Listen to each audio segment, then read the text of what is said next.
नमस्कार दोस्तों, मैं शुभा त्रिपाठी श्रीमद् भगवद गीता की अमृत तुल्य वाणी में आनंदित होते हुए आज आप सुनने जा रहे हैं श्रीमद् भगवद गीता का छठा अध्याय आत्म संयम योग। श्री कृष्ण जी ने अर्जुन से कहा, जो पुरुष कर्म के फल को न चाहता हुआ करने योग्य कर्म करता है वह सन्यासी और योगी है, और केवल अग्नि को त्यागने वाला सन्यासी योगी नहीं है तथा केवल क्रियाओं को त्यागने वाला भी सन्यासी योगी नहीं है। इसलिए हे अर्जुन, जिसको सन्यास ऐसा कहते हैं उसी को तू योग जान, क्योंकि संकल्पों को न त्यागने वाला कोई भी पुरुष योगी नहीं होता। समत्व बुद्धि रूप योग में आरूढ़ होने की इच्छा वाले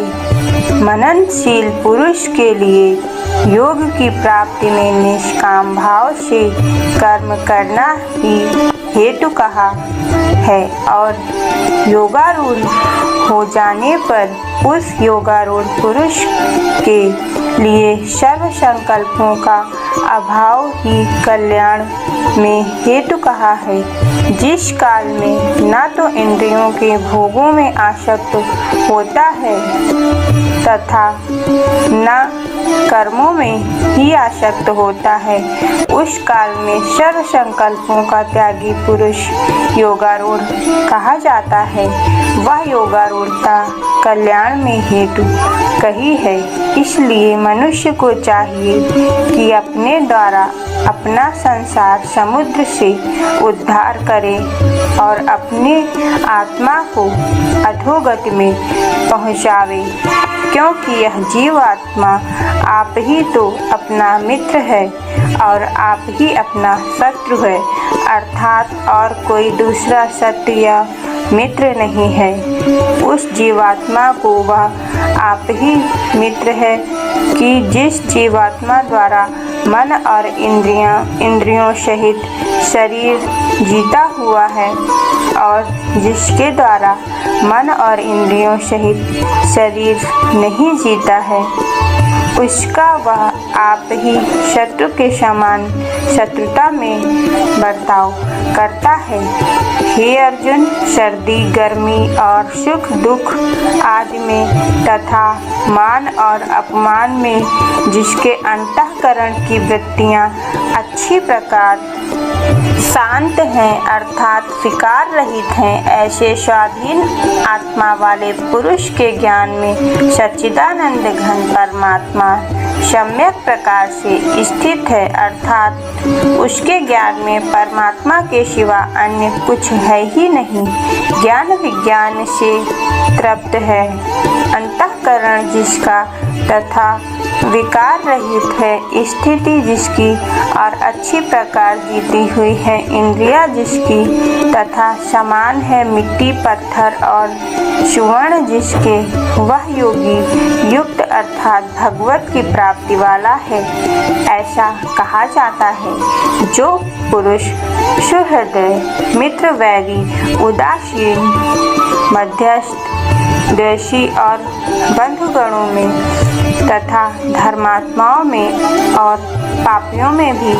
समान भाव वाला है, वह अति श्रेष्ठ है। इसलिए उचित है कि जिसका मन और इंद्रियों सहित शरीर जीता हुआ है, ऐसा वासना रहित और संग्रह रहित योगी अकेला ही एकांत स्थान में स्थित हुआ निरंतर आत्मा को परमेश्वर के ध्यान में लगावे। शुद्ध भूमि में कुछ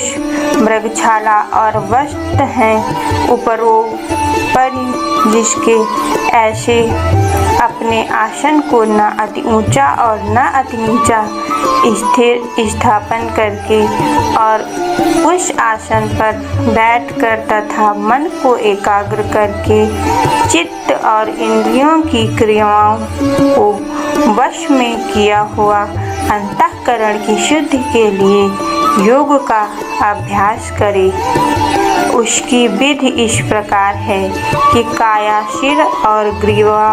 को समान और अचल धारण किए हुए दृढ़ होकर अपनी नासिका के अग्रभाग को देखकर अन्य दिशाओं को न देखता हुआ और ब्रह्मचर्य के व्रत में स्थित रहता हुआ भयभीत तथा अच्छी प्रकार शांत अंतःकरण वाला और सावधान होकर मन को वश में करके मेरे में लगे हुए चित्त वाला और मेरे परायण हुआ स्थित होवे। इस प्रकार आत्मा को निरंतर परमेश्वर के स्वरूप में लगाता हुआ स्वाधीन मन वाला योगी मेरे में स्थित रूप परमानंद पराकाष्ठा वाली शांति को प्राप्त होता है। परंतु हे अर्जुन, यह योग ना तो बहुत खाने वालों का सिद्ध होता है और न बिल्कुल न खाने वालों का, तथा अतिशयन करने वालों के स्वभाव वालों का और अत्यंत जागने वाले का ही सिद्ध होता है। यह दुखों का नाश करने वाला योग तो यथा योग्य आहार और विहार करने वाले का तथा कर्मों में यथा योग्य चेष्टा करने वाले का और यथा योग्य शयन करने तथा जागने वाले का ही सिद्ध होता है। इस प्रकार योग के अभ्यास से अत्यंत वश में किया हुआ चित्त जिस काल में परमात्मा में ही भली प्रकार स्थित हो जाता है, उस काल में संपूर्ण कामनाओं से स्पृहा रहित हुआ पुरुष योग युक्त ऐसा कहा जाता है। जिस प्रकार वायु रहित स्थान में स्थित दीपक चलायमान नहीं होता, वैसे ही उपमा परमात्मा के ध्यान में लगे हुए योगी के जीते हुए चित्त की कही गई है। हे अर्जुन, जिस अवस्था में योग के अभ्यास से निरुद्ध हुआ चित्त उपराम हो जाता है और जिस अवस्था में परमेश्वर के ध्यान से शुद्ध हुए सूक्ष्म बुद्धि द्वारा परमात्मा को साक्षात करता हुआ सच्चिदानंद घन परमात्मा में ही संतुष्ट होता है तथा इंद्रियों से अतीत केवल शुद्ध हुई सूक्ष्म बुद्धि द्वारा ग्रहण करने योग्य जो अनंत आनंद है, उसको जिस अवस्था में अनुभव करता है और जिस अवस्था में स्थिर हुआ यह योगी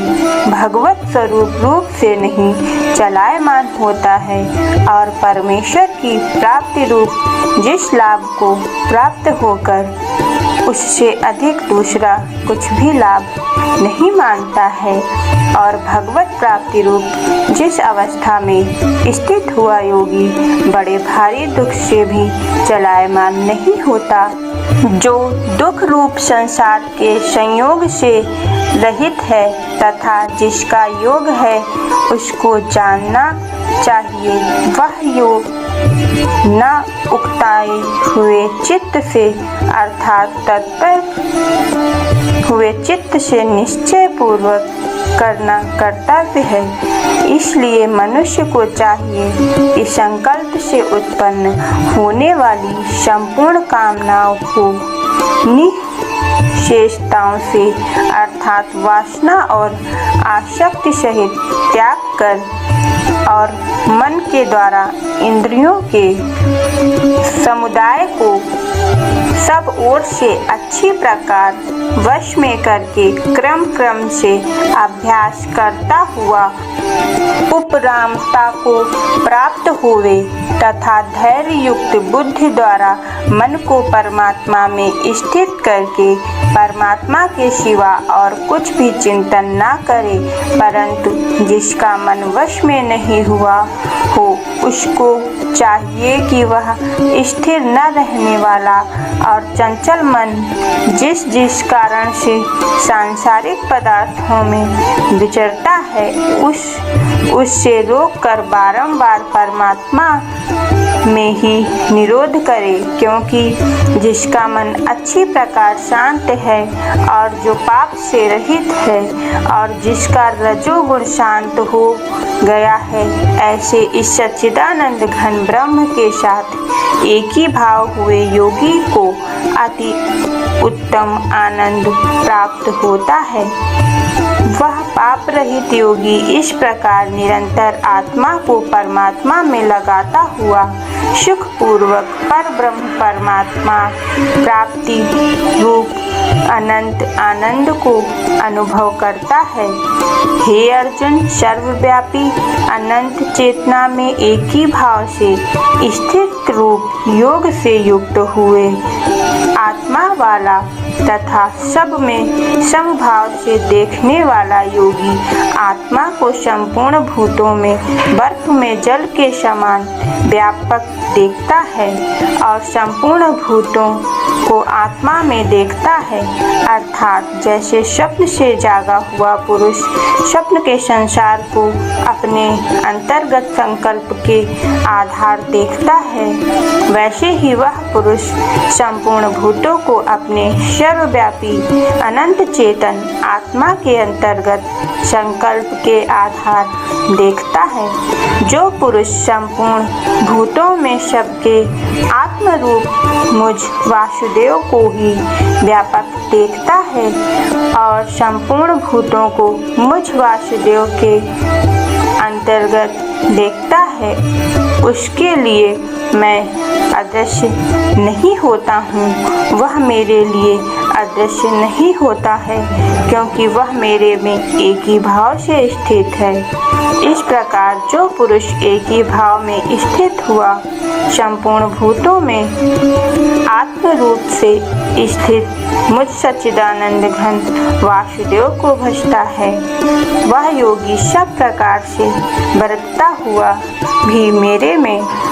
ही बरतता है, क्योंकि उसके अनुभव में मेरे सिवा अन्य कुछ है ही नहीं। हे अर्जुन, जो योगी अपनी सादृश्यताओं से संपूर्ण भूतों में सम देखता है और सुख अथवा दुख में भी सब में सम देखता है, वह योगी परम श्रेष्ठ माना गया है। इस प्रकार भगवान के वाक्यों को सुनकर अर्जुन बोले, हे मधुसूदन, जो यह ध्यान योग आपने समत्व भाव से कहा है, इसकी मैं मन के चंचल होने से बहुत काल तक ठहरने वाली स्थिति को नहीं देखता हूँ, क्योंकि हे कृष्ण, यह मन बड़ा चंचल है और प्रथमन स्वभाव वाला है तथा बड़ा दृढ़ और बलवान है, इसलिए इसका वश में करना मैं वायु की भांति अति दुष्कर मानता हूँ। इस प्रकार अर्जुन के पूछने पर श्री कृष्ण भगवान बोले, हे महाबाहु, निसंदेह मन चंचल और कठिनता से वश में होने वाला है, परंतु हे कुंती पुत्र अर्जुन, अभ्यास अर्थात स्थिति के लिए बारंबार यत्न करने से और वैराग्य से वश में होता है, इसलिए इसको अवश्य वश में करना चाहिए, क्योंकि मन को वश में न करने वाला पुरुष द्वारा योग दुष्प्राप्य है, अर्थात प्राप्त होना कठिन है, और स्वाधीन मन वाले प्रयत्नशील पुरुष द्वारा साधन करने से प्राप्त होना सहज है। यह मेरा मत है। इस पर अर्जुन बोले, हे कृष्ण, योग से चलायमान हो गया है मन जिसका, ऐसा शिथिल यत्न वाला श्रद्धा युक्त पुरुष योग की सिद्धि को अर्थात भगवत साक्षात्कार को न प्राप्त होकर किस गति को प्राप्त होता है? हे महाबाहु, क्या वह भगवत प्राप्ति में मार्ग में मोहित हुआ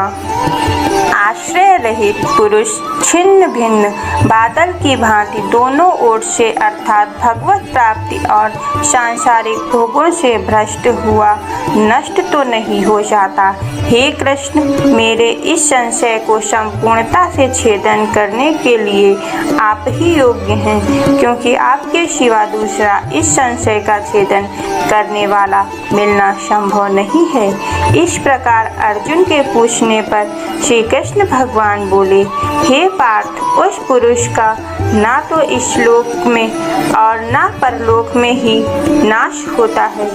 क्योंकि हे प्यारे, कोई भी शुभ कर्म करने वाला अर्थात भगवत अर्थ कर्म करने वाला दुर्गति को नहीं प्राप्त होता, किंतु वह योग भ्रष्ट पुरुष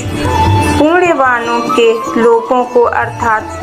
स्वर्गाधिक उत्तम लोकों को प्राप्त होकर उनमें बहुत वर्षों तक वास करके शुद्ध आचरण वाले श्रीमान पुरुषों के घर में जन्म लेता है, अथवा वैराग्यवान पुरुष उन लोकों में न जाकर ज्ञानवान योगियों के ही कुल में जन्म लेता है। परंतु इस प्रकार जो यह जन्म है सो संसार में निसंदेह अति दुर्लभ है। वह पुरुष वहाँ उस पहले शरीर में साधन किए हुए बुद्धि के संयोग को अर्थात समत्व बुद्धि योग के संस्कारों को अनायास ही प्राप्त होता है और हे कुरुनंदन, उसके प्रभाव से फिर अच्छी प्रकार भगवत प्राप्ति के निमित्त यत्न करता है। वह विषयों के वश में हुआ भी उस पहले के अभ्यास से ही निसंदेह भगवत की ओर आकर्षित किया जाता है तथा समत्व बुद्धि रूप योग का जिज्ञासु भी वेद में कहे हुए सकाम कर्मों के फल को उल्लंघन कर जाता है। जबकि इस प्रकार मंद प्रयत्न करने वाला योगी भी परम गति को प्राप्त हो जाता है। तब क्या कहना है कि अनेक जन्मों से अंतःकरण की शुद्धि रूप सिद्धि को प्राप्त हुआ और अति प्रयत्न से अभ्यास करने वाला योगी संपूर्ण पापों से अच्छी प्रकार शुद्ध होकर उस साधन के प्रभाव से परम गति को प्राप्त होता है अर्थात परमात्मा को प्राप्त होता है, क्योंकि योगी तपस्वियों से श्रेष्ठ है और शास्त्र के ज्ञान वालों से भी श्रेष्ठ माना गया है तथा सकाम कर्म करने वालों से भी योगी श्रेष्ठ है। इससे हे अर्जुन, तू योगी हो। हे प्यारे, संपूर्ण योगियों में भी जो श्रद्धावान योगी मेरे में लगे हुए अंतरात्मा से मेरे को निरंतर भजता है, वह योगी मुझे परम श्रेष्ठ मान्य है। यहाँ पर छठा अध्याय आत्मसंयम योग पूर्ण हुआ। दोस्तों, अगर आपको वीडियो अच्छा लगे तो इसे अपने सभी दोस्तों के साथ शेयर करें, लाइक करें और सब्सक्राइब करें। जय श्री कृष्ण।